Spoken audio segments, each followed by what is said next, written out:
In a matter of hours, episode 14 of the Takeout will be available for download. Wait, is it possible you're not familiar with the Takeout? Well, let me tell you. It is the hottest new political podcast hosted by none other than me, Major Garrett. I'm not going to bore you with my title. Just know that I work at CBS News. Our guest this week is the former 2016 Republican candidate. I know there were lots of them, but she stood out, Carly Fiorina. CBS News' political director, Steve Chaggaris, and I, as you might expect, covered a lot of topics with Carly Fiorina, including, this might surprise you, her love of jazz music, her potential United States Senate run in the state of Virginia, or Commonwealth of Virginia, not this year but next year, and also the most recent tensions between the United States and North Korea. What do you say to critics of how President Trump is handling the North Korea situation, who think maybe he's being not diplomatic enough? I know diplomacy, at least in his view, has not worked over the last several years. But there are some people who feel that perhaps we're whipping up the emotions of a guy who's unstable, who's running North Korea, and anything could happen because of this. What is your reaction to that criticism? I think that's a fair criticism. I think diplomacy over Twitter is a really bad idea. And I think there are times when ambiguity and unpredictability are helpful, and there are other times when it's really important to be precise with one's words. I think it's important to be pretty precise with our words when it comes to North Korea, and particularly in Asia, where saving face is such an important part of the culture. I think there is a requirement to be very thoughtful and respectful at the same time that one is being firm.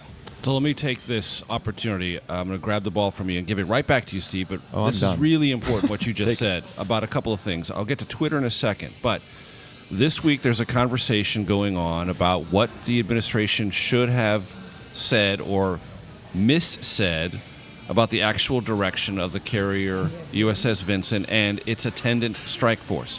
You don't just send a carrier, as you well know. You send a tremendous number of vessels alongside a carrier. It's eventually going to get to the peninsula or the strategic whereabouts. But it wasn't going there when the president said he was sending an armada. Is that a screw-up, or is that something that just falls under the general umbrella of President Trump operates A, differently, and B, likes a little ambiguity? And do you think that was harmful? I don't think it was helpful. And I think it is helpful that the armada is in the area. I do think that sends a signal, but this, frankly, is an example of where precision in language actually matters. And what about Twitter? Do you think, you said Twitter's not a good place for diplomacy. Do you think this president is a little excessive on Twitter? Yes, I think one has to say this. Look, I completely understand and support, although I'm not a fan of Twitter myself, but set that aside. That just may be me.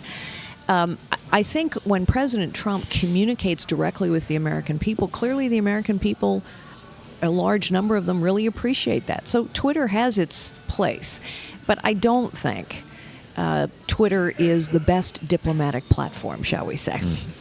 Steve Chaggaris is back with me at the ever-elaborate news desk here in the Washington Bureau of CBS News. Steve, that was kind of a milestone for us. This is a joint enterprise, this podcast, yours and mine.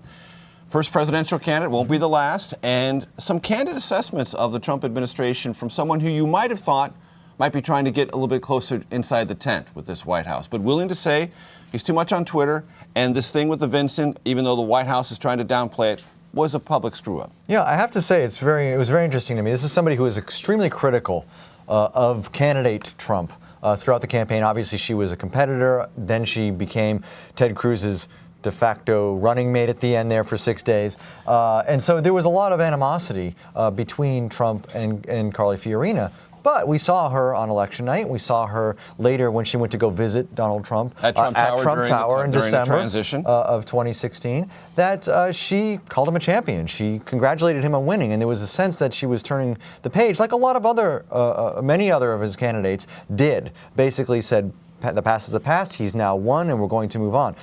There was some criticism here, and I thought that was very interesting. She was very, very candid.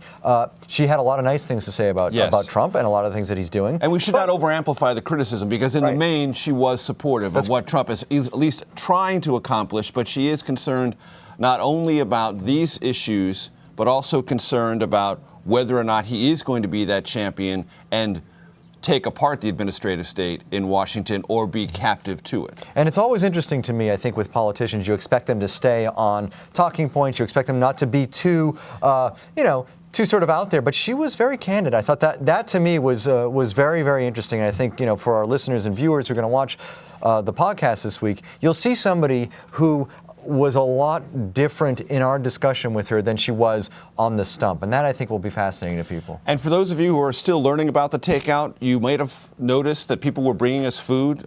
We do the Takeout every week over a meal. It's part of the ambiance of the show. We have a conversation over lunch with Sensational. We were at Station 4, very good restaurant on the waterfront here in Washington, D.C. The restaurants tend to change.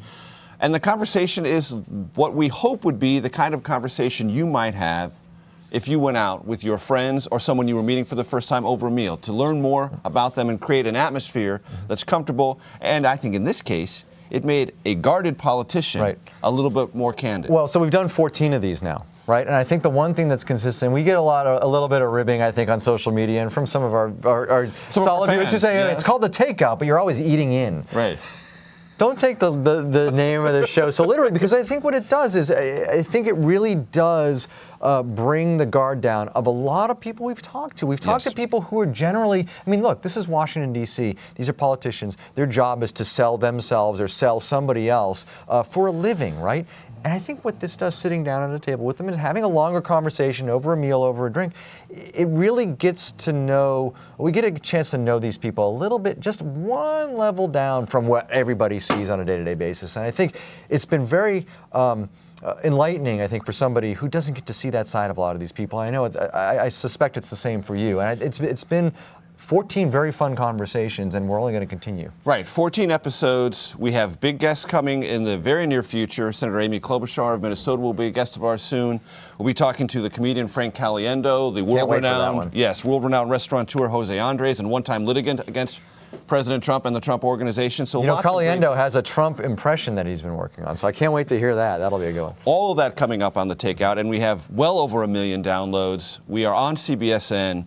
It's become one of the things I think we enjoy each week as much as we enjoy any of our regular day-to-day stuff. And having guests like Carly Fiorina made the show even better. So, Steve, thanks for discussing it with me. Thanks for doing the podcast with me. And people you should know, ladies and gentlemen, he is the world's greatest podcast sidekick. I love that. And keep the letters coming. It's something we started a couple weeks ago. We're getting floods of letters, so please keep them coming. We love the fan mail. We love the fan mail. Now, new episodes of that aforementioned podcast, The Takeout, there you see it right there, are available for download Friday morning on iTunes or Apple Podcasts, Stitcher, and Google Play. But to watch us on The Takeout, tune in Friday night at 9 p.m. and midnight Eastern. That's right here on CBSN.